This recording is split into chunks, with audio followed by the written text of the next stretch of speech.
Olemine ja olemasolemine.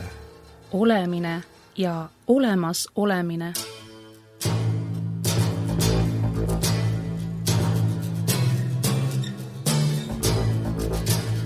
Olemine ja olemas olemine. Olemine ja olemas olemine.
Tervist, austatud Pereraadio saate kuulaja. Minu nimi on Einar Laigna, teoloog, üht-teist veel, aga see pole oluline. Meie teema üldpealkiri oleks olemine ja olemas olemine. See on kindlasti väga filosoofiline ja pretensioonikas üldteema, mille üle me tahame pisut arutleda. Tänase saate, eraldi saate pealkirjaks oleks või võiks olla inimene ja informatsioon. Tundub, et need on niivõrd banaalsuseni tuntud sõnad, et kas nende üle on midagi arutada, kõik oleks nagu niigi selge.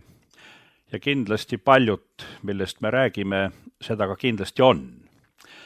Aga üks õppimise vältimatu omadus või vältimatu tunnus on alati uuesti ikka ja jälle korrata, ikka ja jälle tuntud asjad läbi arutada ja me märkame, et alati ka küntud põldu üle kündes me künname ikka jälle midagi sügavamalt ja see ader keerab sealt kuskilt mulla seest välja kive, mida ennem ei ole näinud ja vahel juhtub ka, et ader künnab põllusest välja sinna kunagi peidetud poti rahaga.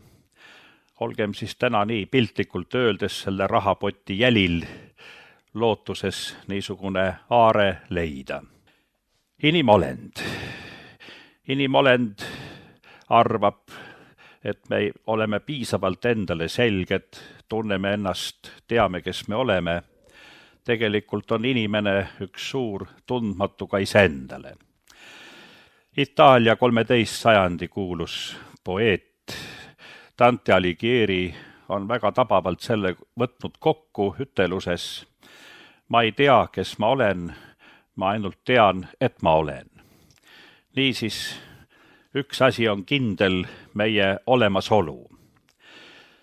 Teine külg sellest, palju me teame, mida tähendab inimeseks olemine, mis tähendab olla inimene, mis on inimeseks olemise kõrgem mõte, eesmärk, selle üle tavaliselt ei mõtelda. Ja see on ka mõte, millele inimene ei leia vastust ja sellepärast inimene pelgab seda mõtet. Mis siis iseloomustab meid, inimolendeid, selles olukorras? Kui ühelt poolt meid huvitaks ja huvitab kindlasti tõde iseendast, maailmast, siis teisalt ei karda inimene midagi rohkem kui nimelt tõde nii maailmast ja kõigepealt tõde iseendast. Inimene kardab iseendasse vaadata, inimolend ei tunne ennast ja elupraktika ja kogemused näitavad, et inimene on väga ettevaatlik, tõrjuv ja võtab koheselt kaitseseisundi, kui me läheme niisuguse õrna teema kallale nagu tunne iseennast. Tunne iseennast on vanadest aegadest Kreeka kultuurist tuntud ütelus gnootis on tunne iseennast ja iseenda tundmine ja realistlik õige tundmine on ju ka üldse inimolendi tundmine ja inimolendi osa mõistmine maailmas. See on ka ainuke tee teise olendi tundmisele. Seega tõde iseendast peaks olema inimesele esmase tähendusega ja tähtsusega. Ometi me näeme seda just vastupidist, et inimene ei taha seda nagu öeldud. Miks siis? Arutlegem täna pisut selle üle inimolend ja informatsioon.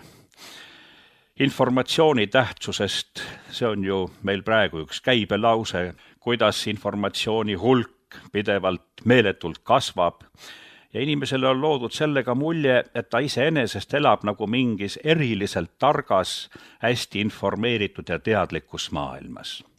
Tegelik elu näitab paraku midagi hoopis muud. Arutlegem selle üle. Me elame universumis, viime oma pilgu kõigepealt suurtele ja kaugetele asjadele. See annab meile võimaluse näha iseennast enam-vähem õigena, see tähendab ääretult väiksena. Universumi mõõtmeks astrofüüsikud pakuvad 14,5 miljardit valgusaastat. See on mõõde, mille valguskiirusega 300 000 kilomeetrit sekundis läbib 14,5 miljardi aastaga. See on niisugune mõõde, mis hästi ei mahu inimese kujutlusse. Universumi vanuseks arvatakse 13,9 miljardit aastat. See on jälle niisugune number, mis nii inimese mõõteid ja eluiga arvesse võttes ja inimajalugu, mida me teame, on jälle peaaegu mitte midagi ütlev arv, see ületab kõik inimese kujutlusvõimed. Kui me teame, et me elame galaktikas, milles arvatakse olevat 150-200 miljardit tähte ja et universumis on 150 miljardit galaktikat, siis natukene kummaline on vaadata seda inimolendit, kes nii kangesti kipub arvama ja ikka üha veel sellel seisukohal on, et meie oleme universumis ainukesed ja kindlasti ainukesed mõtlevad olendid. See on midagi niivõrd pead pööritavat ja hullumeelset, see on niisugune egotsentrism, mille jaoks tõesti ei leia sõnu, kuidas on võimalik maailmas, kui astrofüüsikud väidavad ja põhjendatult, et 90%, kui mitte 97% kogu universumi mateeriast on meile nähtamatu, siis väita, et meie oleme siin kaduv väikesed ja pisikesed olendid, ainukesed. See on küll suuruse hullustuse tipp. Nii et kui me naerame inimesi, kes kunagi minevikus arvasid, et päikesesüsteemi keskuseks on maa, et on maatsentriline päikesesüsteem ja alles hiljem mõtle, millal alles saadi aru, et hoopis on päikesesüsteemi keskus. Aga tänapäeva inimese psüühikas kehtib egotsentrism, kogu universum keerleb tema ülitähtsa mina ümber ja see ongi kummaline, mis iseloomustab seda praeguse tsivilisatsiooni ja selles seisundis oleva inimese eneseteadvust. Mina ja kuskil on veel maailm. See kõlab irooniliselt, aga paraku peab iga päev kohtuma niisugusi olukordi, kus see tõesti selgelt välja lööb. Nii et need universumi mõõtmed oleksid siis esimesed väga niisugused jõulised vahendid, millega selle inimese ülbusele saab natukene pihta anda, korrigeerida seda inimese ääretut egotsentrismi. Religiooni ülesanne ju tegelikult ongi pidevalt suured mõõtmed seada silmade ette, et inimene ei kaotaks selles maailmas, kus ta elab, proportsiooni tunnet ja teaks oma kohta. Sellest tuleb ka see tarkus ja tarkuse üks väline ilming on ka inimese viisakas alandlikkus nende suurte mõõdete, nende väga suurte asjade ees, mille nimi on universum. Edasi, kes siis selles universumis on inimene? Meie inimajalugu on ju ääretult lühike, mida me teame. Ja me teame ka natuke kaugemale kui see 12-13 tuhat aastat. Me teame väga palju ka sellest, mis oli enne suurt katastroofi.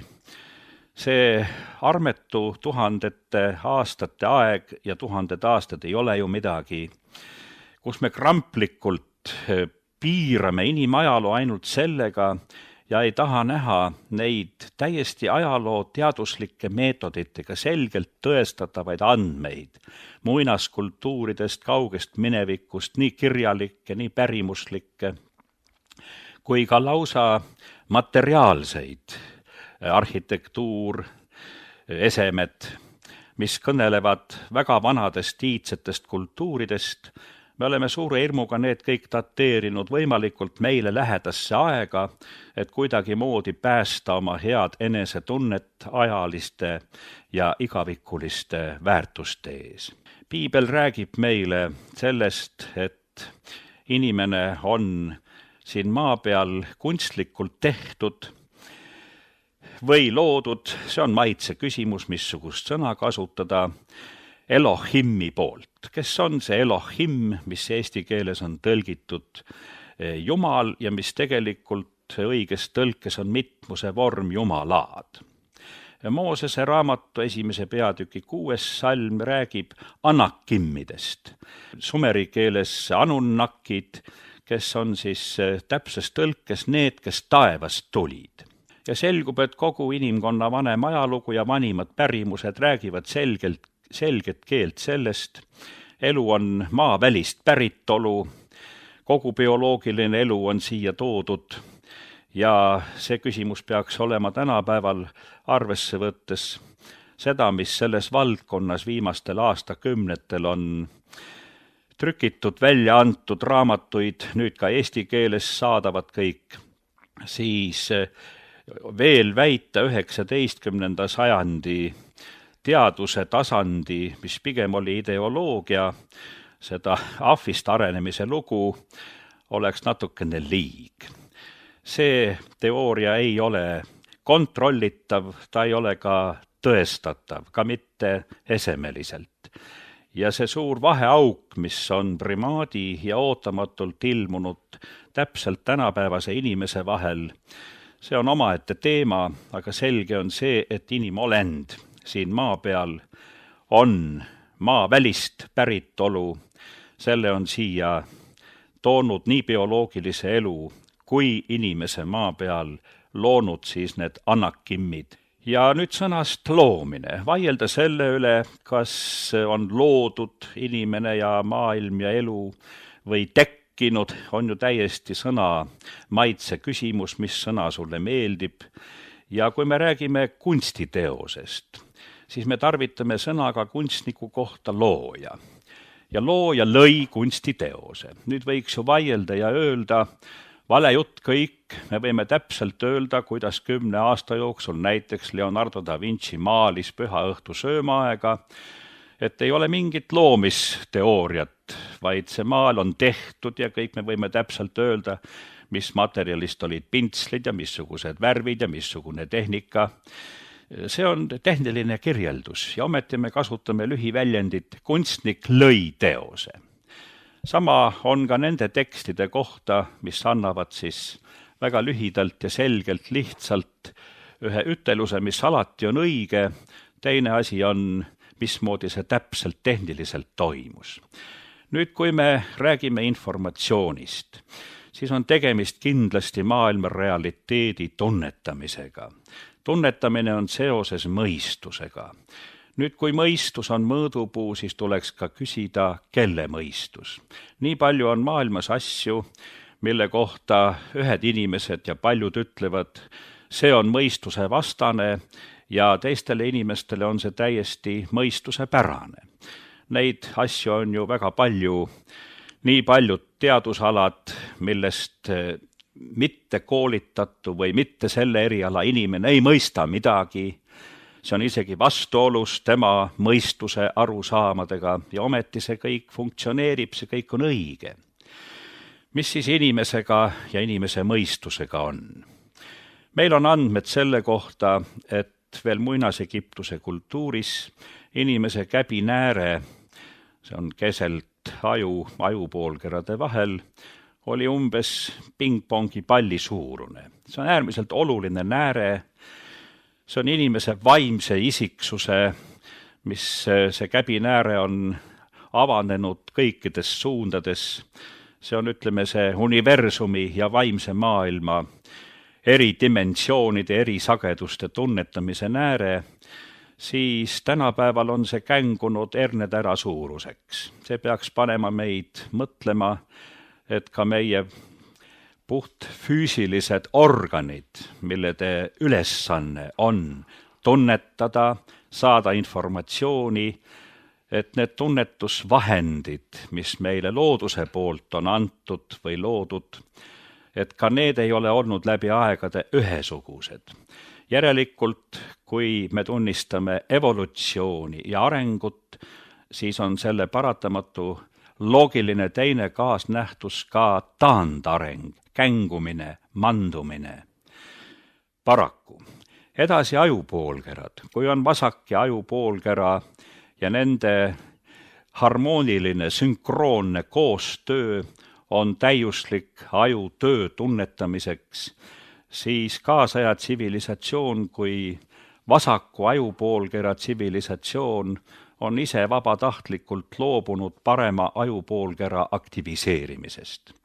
Seega me näeme, missugused võimalused meil omal on, kõigepealt mõistuse aju aktiviseerimine. Alfasagedus on see, millel mõlemad ajupoolkerad töötavad ühesuguses võnkes, ühesuguse sagedusega ja kõikide vanade kultuuride üks niisugune iga päev toimiv tegevus oli ju see, mis ajupoolkerasid aktiviseeris, eriti parempoolset ajupoolkera, mis on suurte mõõdete, filosoofiliste, teoloogiliste tõdede, igaviku eetika. See on see poolkera, ilma milleta ainult vasaku ajupoolkera inimene paraku on ju nagu ühe jalaga inimene, see on siiski teatud mõttes invaliid. Ja seetõttu inimesega ongi nii, et me teame ja näeme, loogika ja faktid on täiesti jõuetud uskumuste ees ja uskumused luuakse juba selle kooliharidusega ja siin jääb üle ainult meelde tuletada ja nõustuda kuulsa Vene akadeemiku, antiigi esteetika, renessansi esteetika korüfee Lossjevi vihast ütelust, kes näab ja kirub kooliharidust ja kooliõpikuid, kes on süüdi või mis on süüdi selles, et inimene nooruses, kus ta oma uskumused ja maailmavaate kujundab, saab autoriteetsest allikast selle kohta täiesti väärad alused. Nii et Lossjevi viha kooliõpikute vastu on täiesti mõistetav.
Olemine.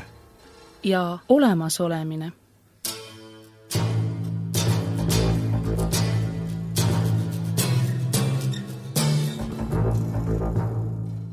Kõigepealt nüüd, maailm on täis informatsiooni.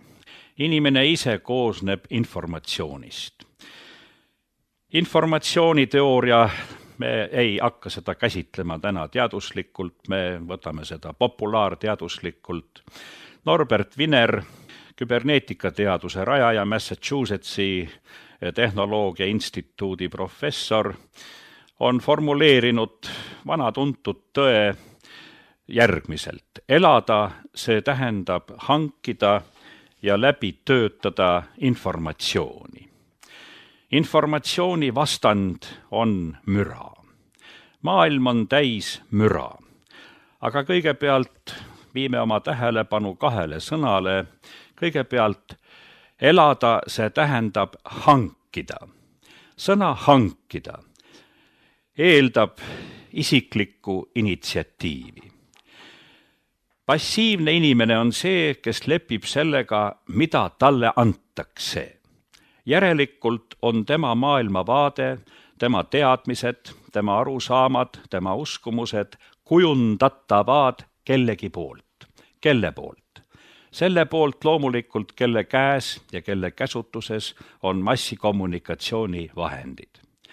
Kaasaja ühiskonnas ju rõhuva enamuse inimeste kogu maailma pilt ja informatsioon pärineb eranditult massikommunikatsiooni vahenditest. See tähendab, puudub isiklik initsiatiiv, puudub see, mille nimi on hankida, näha vaeva, ise hankida informatsiooni.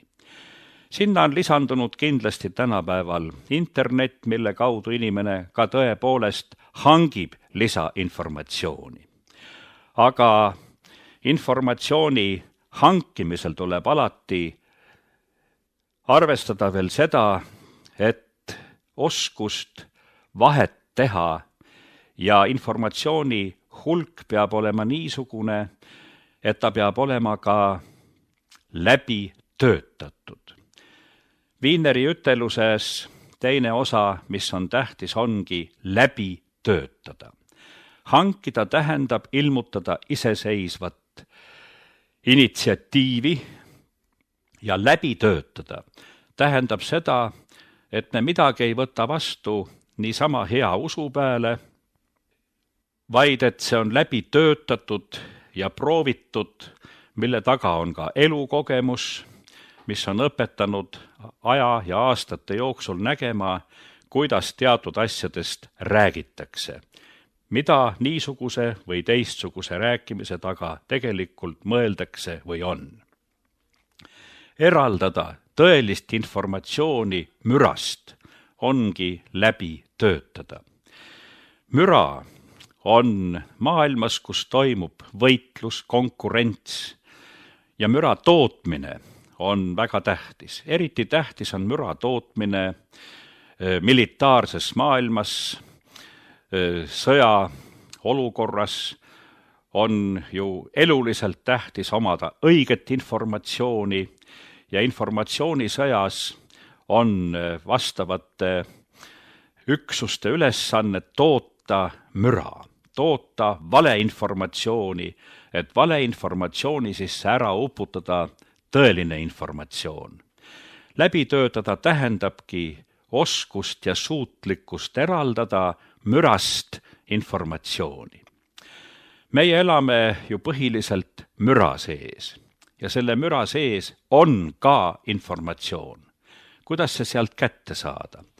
Näiteks rämpsinformatsioon. Rämpsinformatsioon on see, millel ei ole meie elu, olemise, saatuse, meie kõlbelise palgega selle jaoks erilist tähtsust.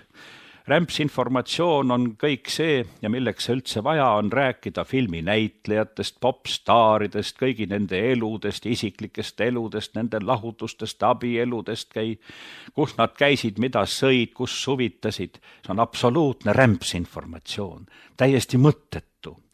Aga selles sisaldub ometi informatsioon ja see on milline? See informatsioon on see, et selle rämpsinformatsiooniga tahetakse meid eemal hoida informatsioonist. Nii, et ka rämpsinformatsioon sisaldab kaudselt mingi väärtuslikku informatsiooni. Ta viitab millegile, ta viitab sellele, et see müral on ülesanne eemal hoida meid informatsioonist ja selle hangitud informatsiooni läbitöötamisest. See ongi inimesel kõige raskem. Nii et need kaks sõna, hankida ja läbi töötada kokkuvõttes, eeldavad inimisiku teadlikkust ja kindlasti ka umbusaldust selle ümbruse ja sotsiaalse ühiskonna ja massimeedia vastu, et kõik, mis sealt tuleb, on ju välja pakutud uskumiseks, aga meie ei pea kõike uskuma. Ise ma skeptikuna ei ole elus midagi uskunud, mida ma ei lähe kontrollima mitmekordselt, üle kontrollima ja mis ka peab vastapidama elu ja ajaloo katsumustele. Nüüd informatsioonist veel üks huvitav lõik. See on see informatsioon, mis on peidetud olemise sügavusse. Olemine ja olemasolemine. Mis on nende vahe? Eksisteerimine, olemasolemine on fakt ehk olemise akt. Olemuses on ühtsus, olemasolemises nende erinevus. Eksisteerimine, olemasolemine on tegevus, mille läbi mingi asi on olemas. Olemuse täideviimine tegelikkuses. Olemusse ei kuulu eksisteerimine ja ainult absoluudis olemine ühtub olemasolemisega. Seega absoluut ehk emotsionaalsema sõnaga Jumal, sest Jumal tähendab seda, mis inimesele on absoluut, ei ole eksistentsi ega olemasolu vorm. Jumala kohta saab tarvitada ainult sõna Jumal on. Maailm on olemas. Need on kaks eri kategooriat. Seega ei saa üldse, ja kogu see vaidlus selle üle, kui ühed ütlevad, Jumal on olemas ja teised ütlevad, et ei ole olemas, see on absoluutselt pseudovaidlus. See näitab, et mõlemad osapooled ei saa üldse aru elementaarsetest mõistetest, mis on eksistents, mis on essents, mis on subsistants. Jätame need peened filosoofilised terminid hetkel kõrvale, mis on võib-olla raskelt mõistetavad. Lühidalt öeldes võib öelda lihtsalt nii, et olemine ja olemasolemine on erinevad ja Jumala kategooriat absoluuti ei saa arutleda olemasolemise kategooriates. Need on eri mõtlemiskategooriad. Nüüd sellega seoses, et informatsioon on ka sügavuti. Rakus, geenides. Kuidas see informatsioon mis on sügavuti, süvainformatsioon, mis peitub olemise sügavuses. Toome näite šamaanidest. Kui erinevad kultuurid puutuvad kokku ja Lääne-Euroopa teaduslik mõtlemissüsteem, piiratult ratsionalistlik, puutudes kokku teiste kultuuride teatud ilmingutega, näiteks šamaanidega, siis esimene viga, mis tehakse, on püütakse uut nähtust suruda meile tuntud asjade raamidesse. Ja kui ta sinna ei mahu, siis muidugi häda sellele asjale või ilmingule. Oletame, et me kohtume elus mingi võõra maa ja kultuuri köögiga, kus pannakse lauale väga eksootilised toidud, millest meil ei ole olnud aimugi seni. Siis esimene tahtmine on meil püüda neid toite mõista ja selgitada meile tuntust lähtudes. Me kirjeldame mingi toidu välimust millegi meile tuntu abil. Aga see ei ole see. Ja šamaanide maailmaga kohtudes oli ka siis püüd mõista, mis fenomeen on šamaan, ja kuna ta oli meie jaoks niivõrd mõistetamatu, siis lääne tsivilisatsiooni ratsionalistlik teadus püüdis vägisi toppida teda meile tuntud raamidesse ja tehti siis otsus, et šamaanid on psüühiliselt haiged inimesed ja veel naljatipuks veel lisati juurde, kellel on hägustunud realiteeditaju ja skisofreenikud lausa.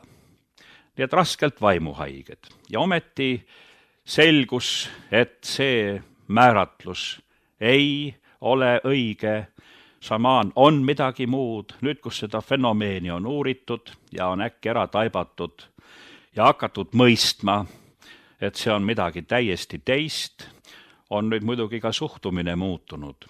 Et šamaan on inimene, kes on suuteline viima oma teadvust niisugusesse seisundisse, mille abil ta on võimeline tunnetama ehk saama täpset informatsiooni olemise sügavusest ehk sellest, mis on peidetud DNA-sse, mis on peidetud geenidesse, mis on sügaval, ütleme nii, raku ja aatomi tasandil. Nüüd on sellest aru saadud ja muidugi on nüüd siin ka see meie maailmale omane mõtlemisviis, kas saab kuidagi sellest teha mingit loomulikult äriprojekti kohe. See on esimene mõte, panna see raha teenima. Ja šamaanid on siis näinud oma ekstaatilises või mis tahes nimetusega seisundis kõik üle maailma ühte algmudelit, see on kaksikspiraali, 2 madu, mis on keerdunud. See on DNA-heel, nii et bioloogilise elu algmudeli tunnetamine on olnud šamaanidel ammu teada, enne kui meil tänapäeva teadus sellele teiste vahenditega on jälile saanud. Ja siin on huvitav meelde tuletada niisugust asja nagu idakirikute patriarhidel on valitsuskepp ja selle kepi otsas on meile kummaline kujund. Nimelt 2 keerdusmadu, otsas on nupp ja 2 pool tiivad, aga tiivade peal pole kujutatud sulgesi, vaid on kujutatud aju. Mida see tähendab? See on see algmudel, bioloogilise elu algmudel. DNA-heel ümmargune nupp on käbinääre kui universumi tunnetamise põhiorgan ja ajupoolkerad 2 poole. Nii et kirik on tegelikult alginformatsiooni hoidja, tekkeloo hoidja, küll on olnud selle seletuslik külg nii-öelda pooleldi salateadusena, vaid need tõdesid on väljendatud väga lakoonilistes, poolmütoloogilistes lausungites. Aga see märk elu algusest, bioloogilise elu päritolust maa peal, see on see traditsioon, elu hoidmise traditsioon, mis tegelikult ka kiriku funktsioon siin maailmas on.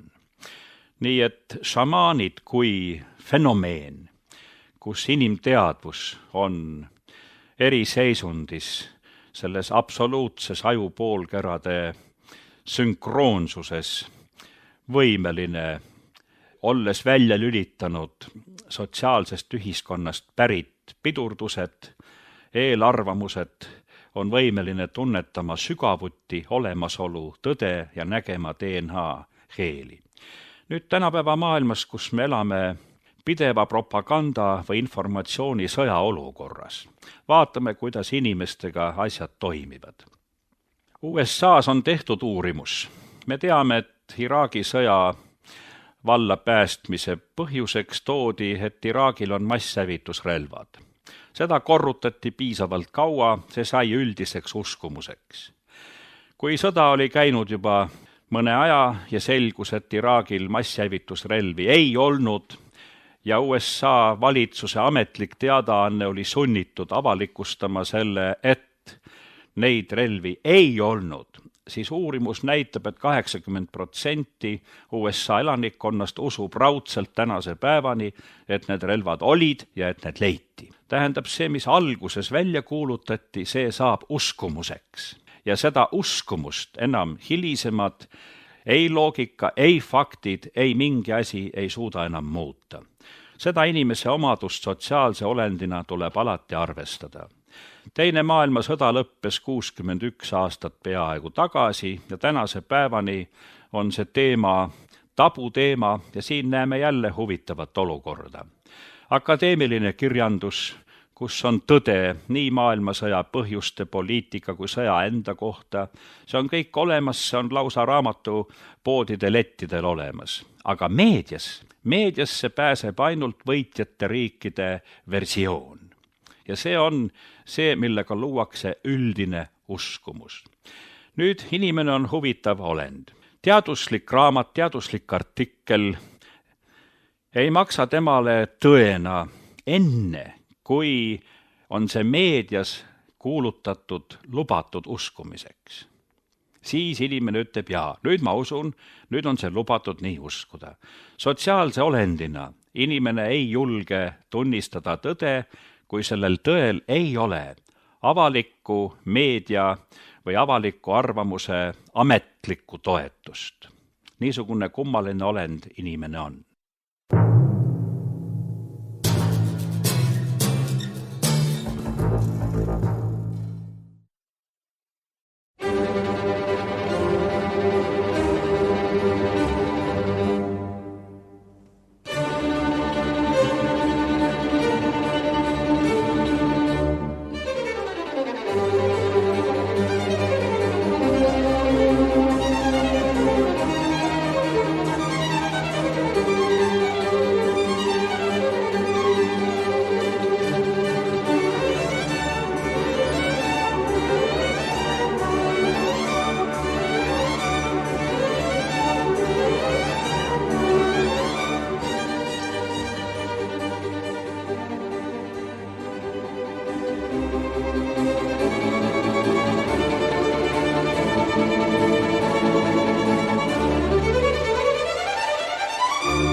Olemine ja olemasolemine.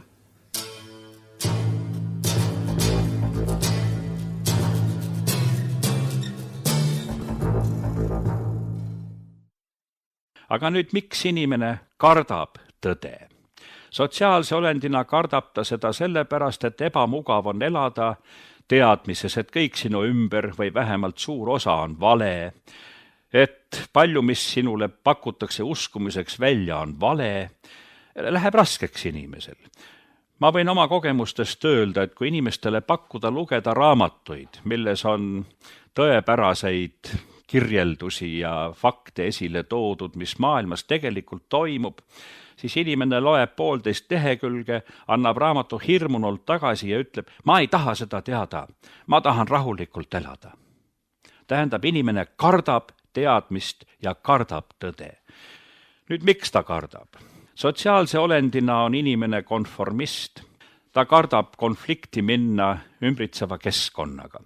Tuleb rääkida nii, nagu kõik räägivad. Ma mäletan, kui nõukogude ajal televiisor ilmus välja, sai moeasjaks ja toodi omale kodudesse ja mitmel pool külas olles kuulsin kummalist ütelust.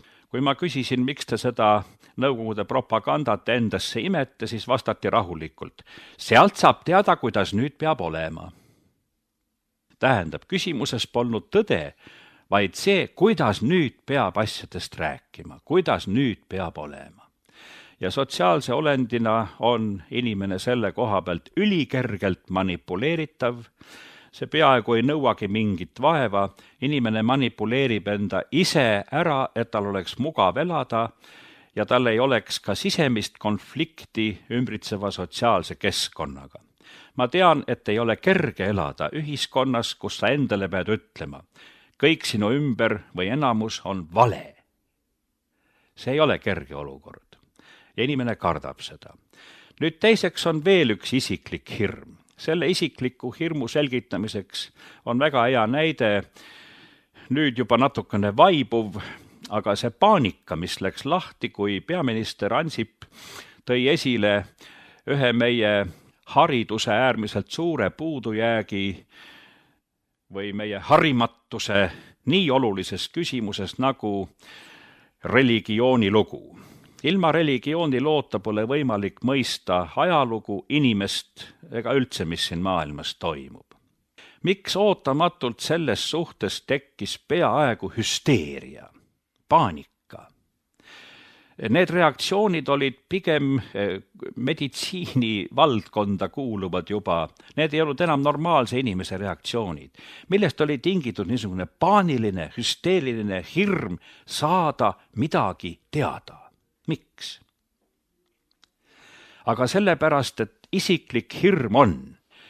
Kui ma saan midagi niisugust teada, mis sunnib mul midagi ümber hindama ja oma uskumustes midagi muutma, siis kõige visamalt hoiab inimene kinni oma uskumusest. Olgu ta vale või mitte, see on tema. Ja ta näeb igas uues teadmises ohtu ja agressiooni oma seniste uskumiste suhtes.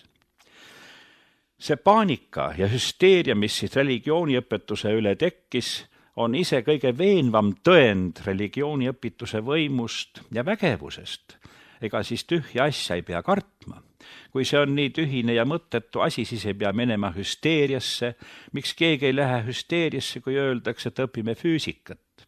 Või miks keegi ei ütle, et füüsika peaks olema vabatahtlik õppeaine? Või mis tahes õppeaine? Ja nüüd see ootamatu hüsteeria, mis lahti läks, on ise väga sümptomaatiline. See tõendab kõike seda, mida religioonid inimolendi kohta ütlevad.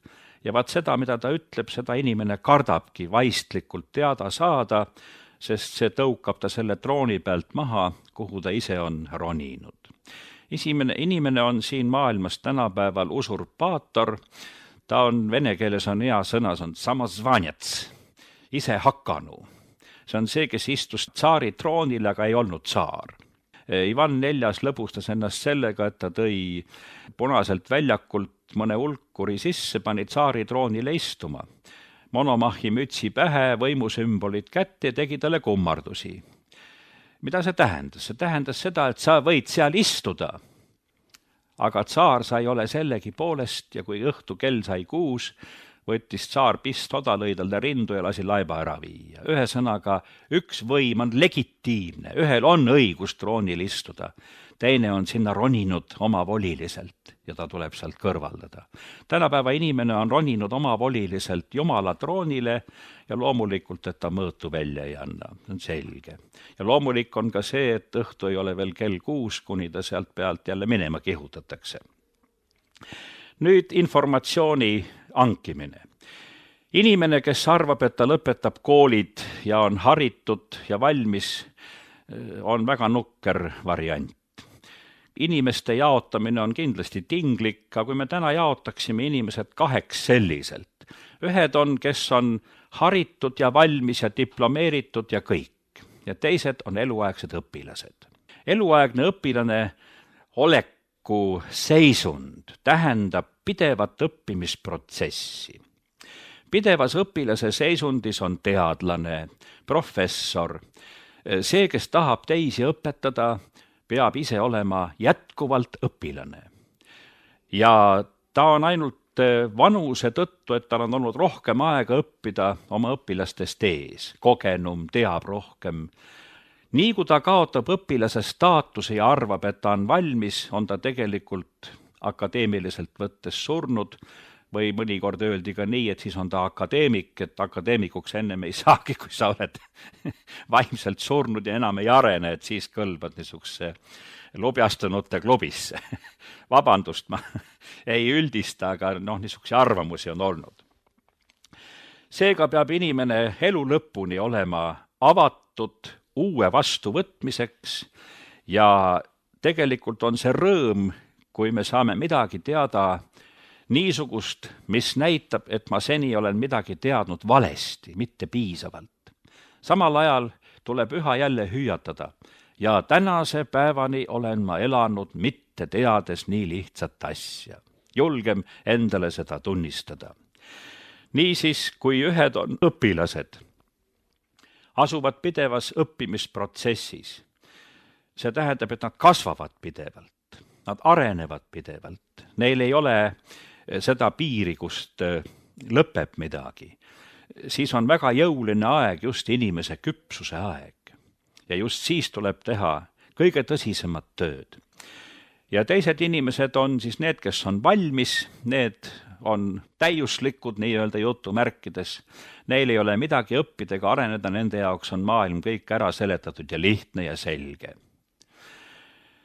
Nii et olgem teel olijad. Ja nüüd mõningad praktilised näpunäited, mis alati kuluvad asja juurde ära, on see, et mitte ükski asi siin ega ükski tehniline vahend, ükskõik kui head ja tõhusad nad on, ei asenda niisugust intiimset suhtlust nagu raamat ja inimene. Raamat on vaikne sõber ja raamatuga töö on suhtlemine mitte ainult esemega, vaid see ese on ühtlasi see isik.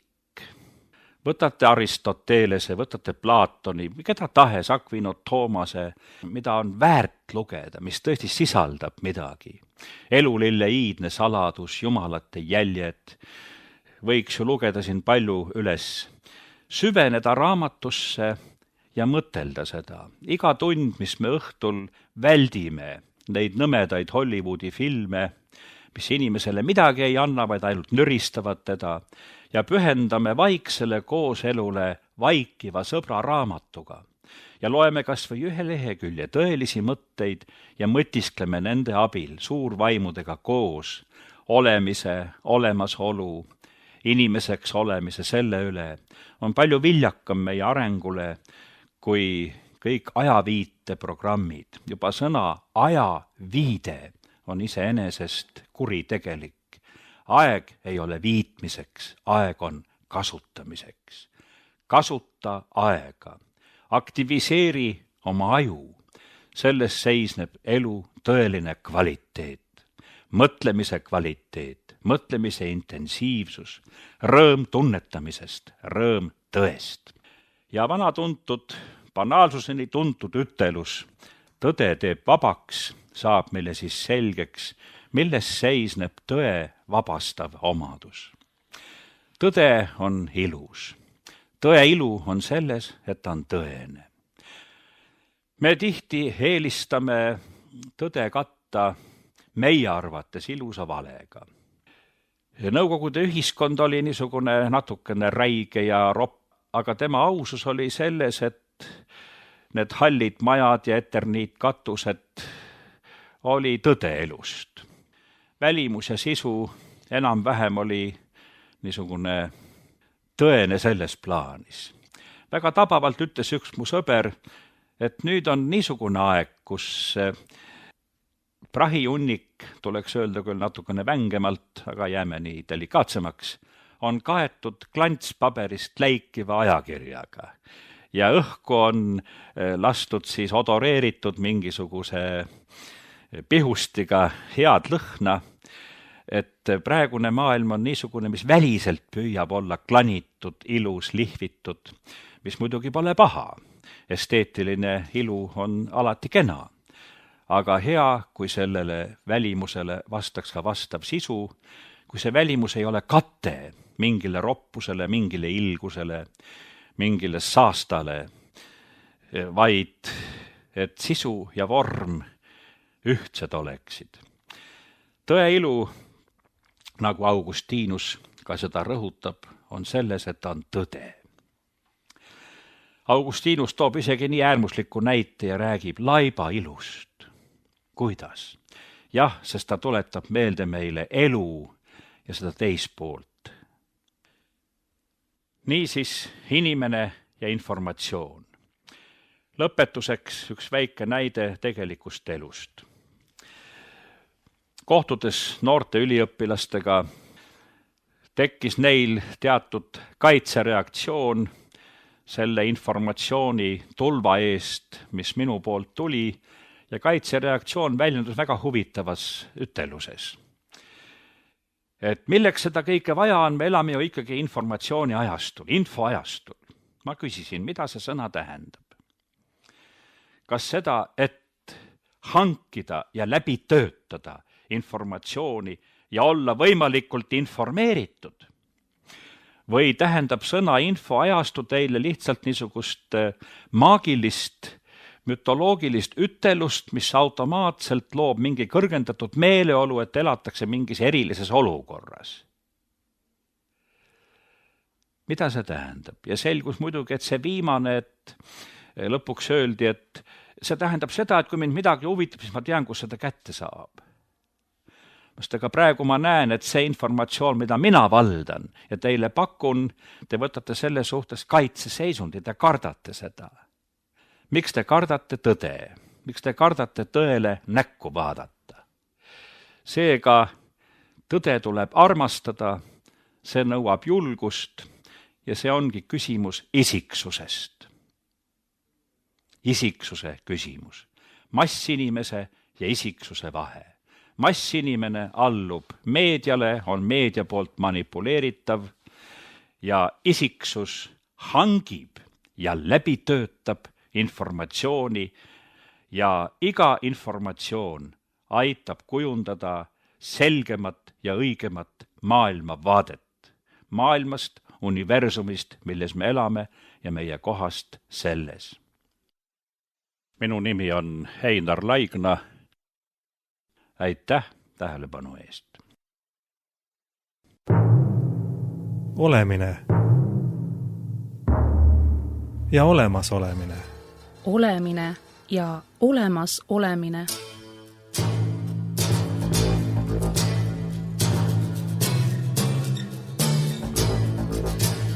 Olemine ja olemas olemine.